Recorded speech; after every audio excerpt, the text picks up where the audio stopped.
Greetings, writers. Welcome to another episode of Gallowclass. How's everybody doing this evening? Feel free to talk away, chat away in the chat channel. Ask questions as we go. Mr. Cody's writing in the producer booth, and if something really cool or really interesting comes up in the chat, he will let me know. Hope everybody's writing is going really well. I'm going to sort of just ramble on a second or a couple of seconds just to let a few more people straggle in since we got the stream going just a little bit late because we were having issues with the microphone. And whereas I know you all want to see this beautiful face, what you're really here is to listen to me write or talk about writing. And if I'm not talking about writing, the purpose of being here is kind of defeated.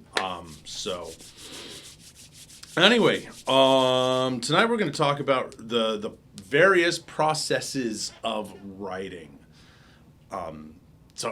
It's sort of just this universal thing that writers all develop. We all kind of develop our own weird processes for getting in that, everybody said, or not everybody. The wisdom of is how do you be a writer? You sit in the chair and you tap away at the keyboard. Well, we all come to that way differently. I remember for a long time, a couple of years, I would write as I was doing the writing, going into my writing sessions. I would make coffee, and while I was making coffee, I would listen to Cage the Elephant's "There Ain't No Rest for the Wicked." Ain't no rest for the wicked, money don't grow on trees, and if I sing any more of it, one, people will log out, and two, I'm going to have to pay the band. So I would do that. That would be my ritual, and that would be like I would listen to that song on repeat until my coffee was ready. I'd get my coffee, and I'd start going. And I wanted to talk about the process of writing because it's something that I've been really cognizant of recently because I've been kind of changing up my process of writing. Most of you know, or for those of you who may be new to the show, last August I walked for my graduation with my Master of Fine Arts in creative writing with a focus of fiction, and this is a little bit more in my head because last week I got my actual paper degree. It was really cool. It's very pretty. It gave me a sense of closure with that yes, I have the piece of paper. It's official. Anyway, so I'm going through all this, and one of the things that I've been doing this year is I've changed up one of the things that I've been doing in my writing, and that kind of started during my grad school because when I went to grad school, I stopped taking notes on my laptop. And I started taking notes in journals, and this one has a sticker on it, that Cinderella sticker that Miss Megan gave me, and that's how I know which is the front of the journal and which is the back. I have a bunch of journals like this, filled out with bunches of notes and story ideas and writing exercises that I've done, both from grad school, but also in some of the stuff from. I've been very open about some of my mental health journey, and I've been sort of journaling through that experience also. And I've really gotten back into the enjoyment of handwriting.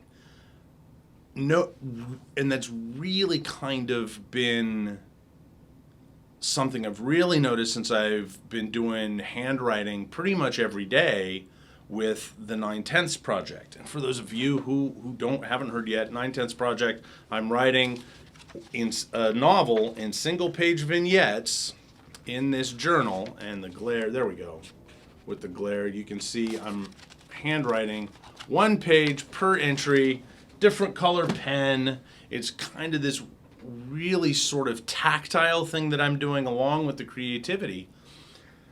So that's really been the process part of the how do you get words onto paper or into the computer or any way, however you do it. out of your head and into some form that you can put it into something that will put in front of readers if you're going to self-publish, or in front of an agent or an editor who will say, yes, we'll give you money for this thing. And there's a lot of different ways to this, and so many people say this is the right way. And last time we talked about there are no absolutes. There's no one right way to approach this. And one of the other reasons is last Wednesday night, I went to a party with some of the writers in Sacramento for, there's a big NaNoWriMo community here, National Novel Writing Month, NaNoWriMo. And one of the lead movers and shakers of that, it was his birthday last week. And so we all gathered at his place, and he showed me this really cool getup, and it really made me think, and like, we have so many tools available to us now as writers that it's so easy these days to really explore different ways and what works best for you as a writer to get the stuff out of your head into some sort of tangible form. What he does is he has this noise canceling microphone that he plugs into his phone, and he's got an iPhone, and he has a really, really solid dictation program. And when we go to write-ins for the Sacramento area writing community, we get together in restaurants, usually Panera, and he'll go and we'll do writing sprints. I don't participate because I don't do that because my I'm a pretty slow writer, because I'll just kind of go, oh God, oh God, is that how I want that sentence to go? And everybody's done like 10,000 words in 15 minutes, and I'm 15 seconds. I'm hyperbolating here. Call a doctor. He's hyperbolating.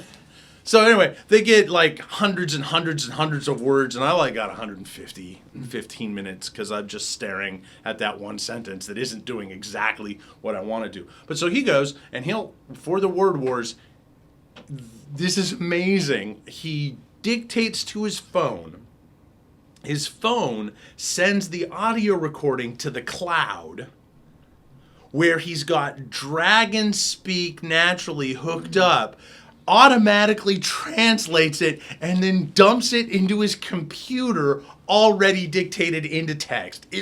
And he showed me how it worked. I was like, oh my God, I need this for when I'm driving to conventions or other events. I mean, my writing that's hours of just talking to myself, because I like to hear the sound of my own voice. But also, I was like, oh my God. So we're going to get together, he and I, and he's going to really show me how this works. And I'm going to figure out how to do it not on an iPhone, because the only I in my technology is me. And I just made Cody double face palm. The dad jokingest of dad jokes. Oh, don't get me started on writing dad jokes. You know what? Maybe I'll do an episode of writing dad jokes. Oh, you found it. Yes. Yeah. Anyway, so we're gonna do that. Kevin J. Anderson has written nearly, I think, at least 250, probably close to 300 novels at this point. And he dictates most of them into a voice recorder, and then he has an assistant that transcribes them into the computer for him. And he's written a lot of novels like that. So it's viable to him. There's a lot of people who just sit down and do the typing. I know Neil Gaiman writes everything, all of his projects, at least he did. And the last time I heard him talk about it, he wrote all of his projects by longhand in a journal, and he uses different colored pens every day so he can see kind of what he did, which is why I started doing the same thing. So you do the roll. Oh, or the other thing that's really cool, and as a tangent, when I'm at signings, a little cool thing I like to do is people say, "Oh, you signed my book." I said, "Pick a color," and that was less dramatic than I thought it was going to, because I'm still getting used to that. Anyway, so, and some people like to write in Starbucks. Some people can't do that. It's all about discovery. It's figuring out. Like, don't be tied down to one thing and one writing spot. For many, many, many years before I got published, I woke up every day at 5 a.m. I brewed a cup of coffee, or I brewed a pot of coffee, poured myself a cup, went to my desk, and started writing. And I wrote until 7 a.m. when it was time for my boys to get up and take them to school. And I wrote a bunch of stuff with this. It was in between, that was in between finishing my, actually I was even still part of my BA. I would get up some mornings because of where we lived and chores we had to do in the mornings. I was up at 4 a.m. in the morning writing for a couple of hours. And I would either go to school, but I would have to get the boys up. I'd take them to school, and then I'd have to either go to school, my own school, and I was commuting to San Francisco, or I would have to go to work.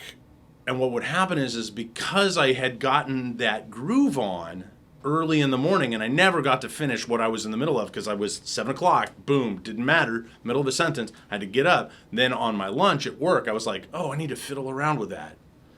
And then after work, after I picked up the boys and they were playing or whatever, I go, oh, I can finish working on that thing. And it kind of, the earlier in the day worked really well for me. I could not do that now. That process would not work for me now. It just, no. I get up later than that now. Anyway, so it's the writing process isn't just about how you put the words down. It's about when you put the words down. It's about where you're putting the words down. Some people need their one little space, and that's the only place they work. Other people, I can work easily well at home. I've written a lot of books at Starbucks. The background noise doesn't really bother me so much. And it's weird because for me, the background noise of home is very different than the background noise at a Starbucks, because I can tune that out. At home, I can't write while other people are up and about at home. I just was like, wait, what's going on? What are the kids doing? Why is it silent? Yeah, exactly. I don't know if you guys picked that up, but Cody was like, why is it silent? So, so and as I said, the process that I had, and that was, 10 years ago, and a little more than that, for the waking up really early and getting that work done, and not working, that wouldn't work for me now. Your writing process needs to constantly evolve. Now, I talked a couple of these classes ago about the rigorous practice, rigorous training, continually reevaluating what you're doing with your writing, continuous study. Our writing process, we want to really continually reevaluate what we're doing with our writing process as well. What we're reading, why we're reading what we're reading, all of the parts that make us into writers. We want to continually go, can this be better? Am I really getting the most out of this? For example, I just got a really new cool toy from, I write on, my standard computer is a Microsoft Surface Book. I love it. It's got a detachable tablet keyboard. I just got this brand new stylus. I wrote today for about 2 hours by hand on my note-taking application for about 2 hours on the next installment of the Jaludin series, Jaludin's Voyage. Oh my gosh, it's going to be fun. And I had such a great time with it, and I've got this nifty little button that I just press, and it converts everything over to text. And I think I'm going to be way more prolific now, because at this point as a writer, I really, really enjoy rough drafting by hand. I think I've always really done that like that, but the thing that I don't like, and my least favorite part of the 9/10 project, is taking it out of this and looking over and typing it, because I can't touch type, really. I mean, I can kind of look up and type, but if I'm looking over at words, I can't do that really well. That's not a productive way for me to do it. So I think that's why I've been a typer for most of my books, but now that I can write on my Surface and convert it, oh, I'm so excited about that. Maybe we'll finally see Halloween Jack 3.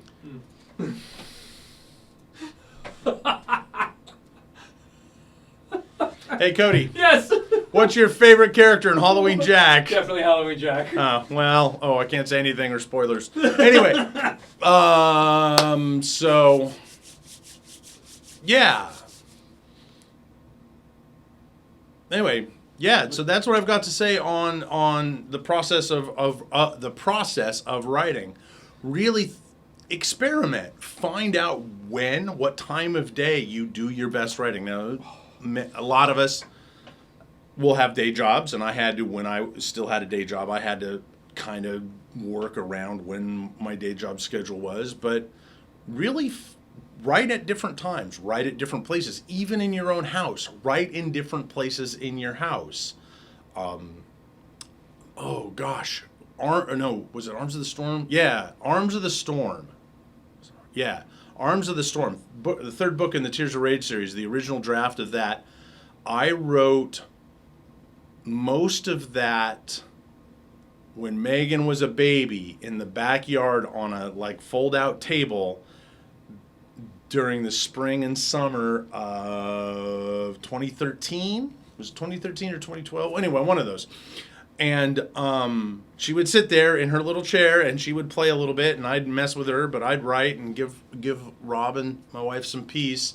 And there was a park behind us, and she got to see people walking by. It was behind our house, and I wrote the majority of the first two Deadweight books in the Starbucks in Lincoln, California. There was this little alcove right around the corner. I wrote the last 10,000 words of Halloween Jack 1 in that Starbucks, just cranking away, and they would occasionally just bring me more coffee. Yeah, so that's as I'm thinking. So, but also think about experiment with voice to text technology. You can dictate into your phone. You can type on your phone. My son Matthew, one time when we were on a family movie date, we went to pizza and he was on his phone, and I said, "What are you doing on your phone?" He says, "Oh, I'm working on my novel, Dad." And I was like, "Peace." So that's what I've got. Just like everything, constantly reevaluate. I will hang out for a couple of seconds or a couple of minutes. If you guys have any questions about this or anything writing related, feel free to throw that up in the chat channel. I'm very appreciative of you guys hanging out. Again, as I say at the end of every class, while you guys are thinking about the awesome questions that you want to ask, there is a point that we do have points, some kind of weird currency that we're going to figure out a cool name for. What kind of prizes or benefits or cool things do you guys want to be able to turn those in for? Because I've got some ideas, and I'm gonna, next time we're gonna have, in the next Gallowclass it's gonna be the half dozenth show. Yes. So at the end of the next Gallowclass, I'm gonna talk about some of the things that I'm thinking about offering, but I want you guys to do it. You can email me, you can poke me on social media, you can, oh my gosh, the chat channel lit up. That was Brandu, who gifted 5 more subs to people in the channel. So Brandu, thank you so much, Brandu. I appreciate you. You are awesome.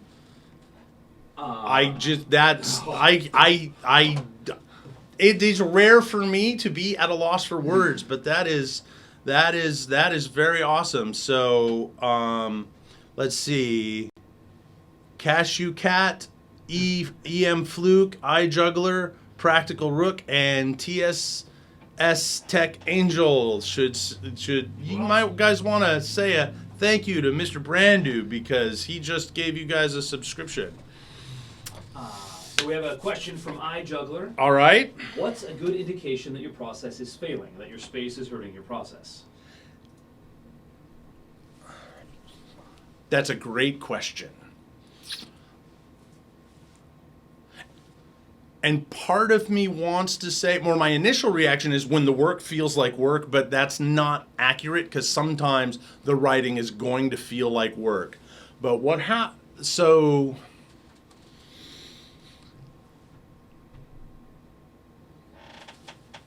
It's when you are consistently producing less and less work as time goes on, and you are less and less happy with the results of what you're putting out.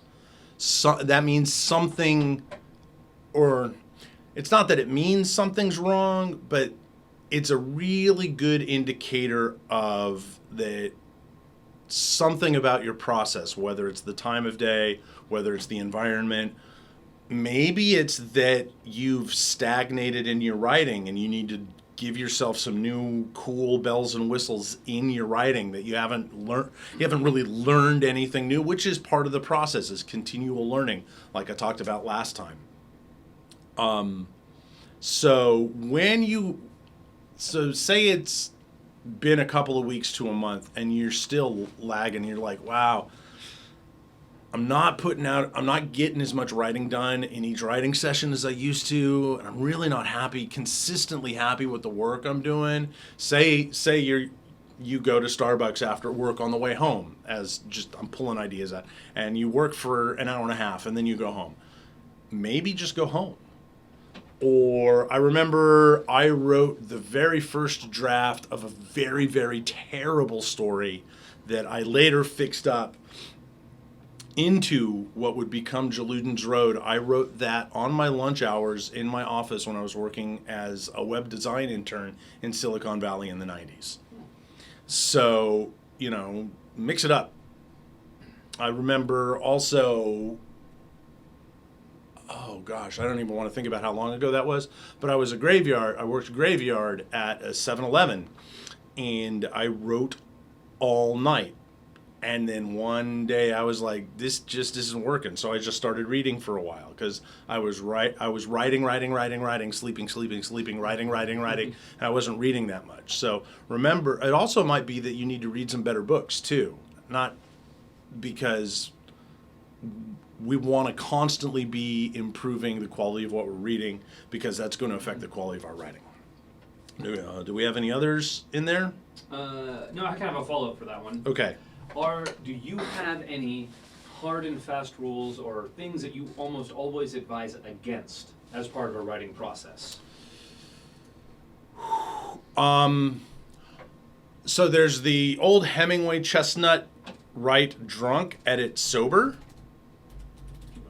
And I caution people against mind-altering substances as part of their writing process.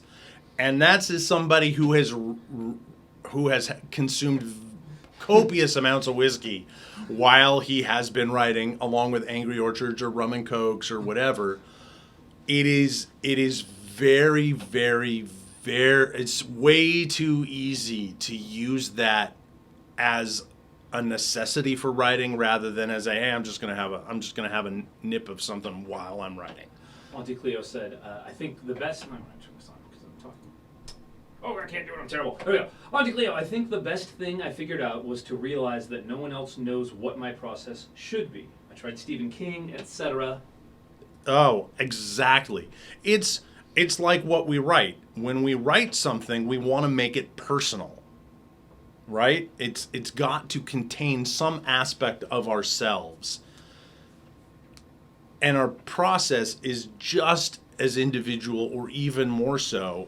It's, yeah, you're exactly right, Auntie Cleo.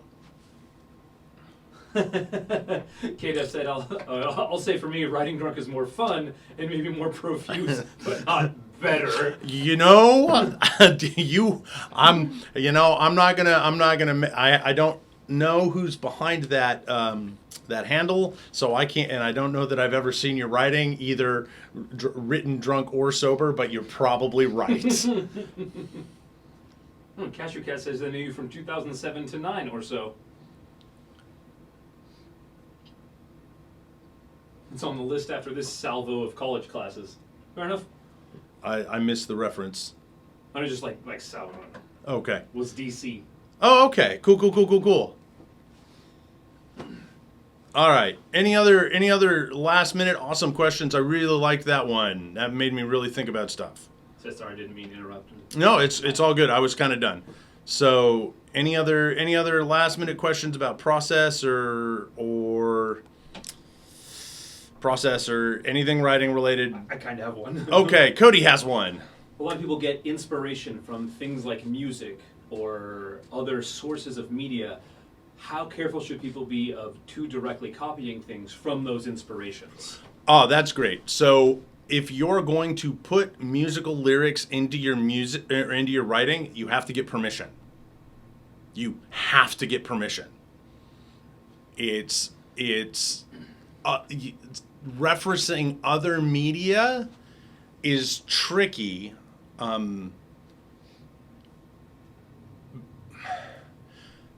So it's like, okay, so I'll use Ready Player One as the example. Ready Player One is full of all kinds of references to all kinds of mediums and IPs and everything like that. The reason Ernest Cline got away with that is because he was referencing the actual products as themselves, not trying to write a fan fiction where he's passing it off as his own IP. And so that's because we've all heard the 50 Shades of Grey was originally Twilight fanfic. So much of the fantasy that came out of the late 70s through mid 80s was really just Tolkien fanfic. A lot of it, but that's a great question. I have a novel that's in the work that's a fantastical retelling, or it's not a fantastical retelling. It's a fantasy world based largely off of the musicals Les Mis and Hamilton.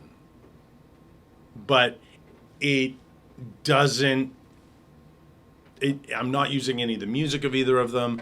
The storyline is one of the storylines for one of the novels, I think, in the back history of those, if I ever get around to writing it, is kind of sort of a mix between it's a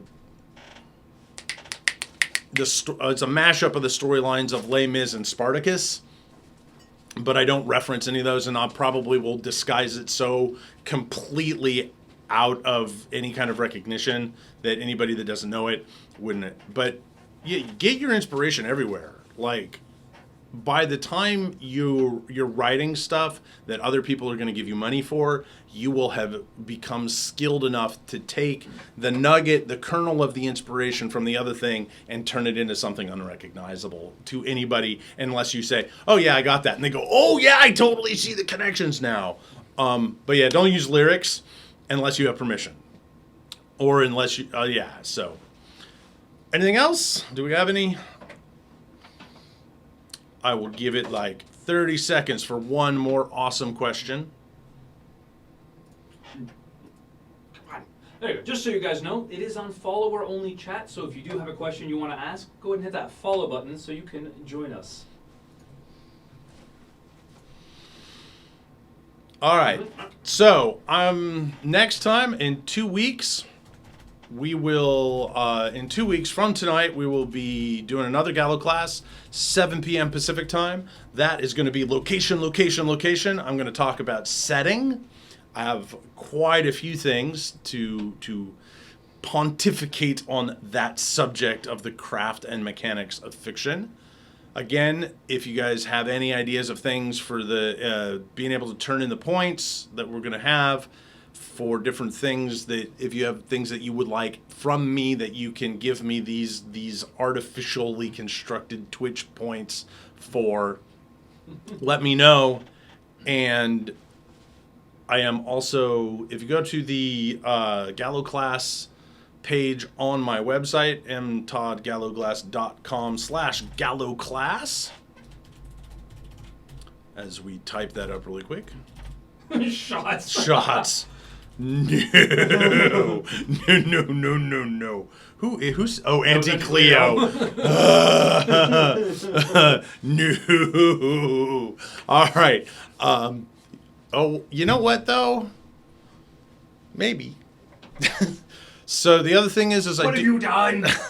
I do private mentoring. I have monthly classes, group classes, self-paced classes, and one-on-one mentoring. I currently have 2 one-on-one mentoring spots open and a couple of self-paced classes slots open. You can talk to me about those for March. Patreon. Oh, yes. And if you're a fan of my fiction and want to see some of the sneak peeks and some of the early drafts of what I do before it hits the world at large, you can follow me on my Patreon, www.patreon.com/mtoddgallowclass. Ian Fluke says the classes are awesome. Oh, thank you. Oh my gosh. I know who that is. I just remembered who that is. So EM Fluke is just wrapping up doing my class, my self-paced class, finding or exploring your aesthetic, and the growth that she has done, being able to articulate how proud I am of the growth that she's made and some of the work that she's done in that class is so amazing and astounding. And I'm so glad that you enjoyed that. I can't wait to see what you come up with for your last lesson. Anyway, I think we're done. I've been going on for quite a while. You guys have things to get back to in your regular lives, writing to do, reading to do, figuring out your process. Good luck. Let me know what you come up with after this class. Shoot me a tweet. My DMs are open. Poke me on Facebook. Send me an email. And while you're figuring all of that stuff out, your writing process, how you're going to work things in, just where and when and how and all that, remember, the writing game is a marathon, not a sprint. I'll see you guys next time.